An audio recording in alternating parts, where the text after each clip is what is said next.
தமிழ்நாட்டின் தென்முனையில் திருநெல்வேலி மாவட்டம் திசையன்விளை அருகே அமைந்துள்ளது புனிதமான ஆத்தங்கரை பள்ளிவாசல்.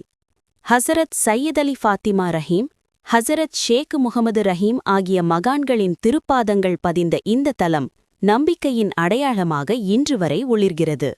இங்கு வருபவர்கள் ஒரு மதத்தை சேர்ந்தவர்கள் மட்டுமல்ல, ஒரு சாதியை சேர்ந்தவர்கள் மட்டுமல்ல, சாதி, மதம், ஈனம் என்ற எந்த வேறுபாடுமின்றி நோய்களால் பாதிக்கப்பட்டவர்கள், மனவேதனையில் தவிக்கும் உள்ளங்கள், தீய ஆவிகளால் பீடிக்கப்பட்டதாக நம்பப்படுபவர்கள் எண்ணற்றோர் இந்த ஆத்தங்கரை பள்ளிவாசலுக்கு வருகை தருகின்றனர்.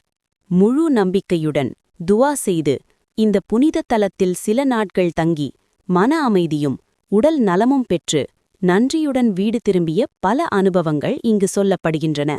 இது மருந்துகளால் மட்டும் கிடைக்காத மன நிம்மதி. இது வார்த்தைகளால் விவரிக்க முடியாத ஒரு ஆன்மீக அனுபவம். ஆத்தங்கரை பள்ளிவாசல் ஒரு வழிபாட்டுத் தலம் மட்டுமல்ல, அது ஒரு ஆறுதல் மையம், ஒரு நம்பிக்கையின் தங்குமிடம், ஒரு கருணையின் வாசல். இன்றும் நாளையும் என்றென்றும் நம்பிக்கையுடன் வரும் ஒவ்வொரு உள்ளத்திற்கும் அமைதியை அளிக்கும் புனித தலமாக ஆத்தங்கரை பள்ளிவாசல் திகழ்கிறது. ஆன்மீகம்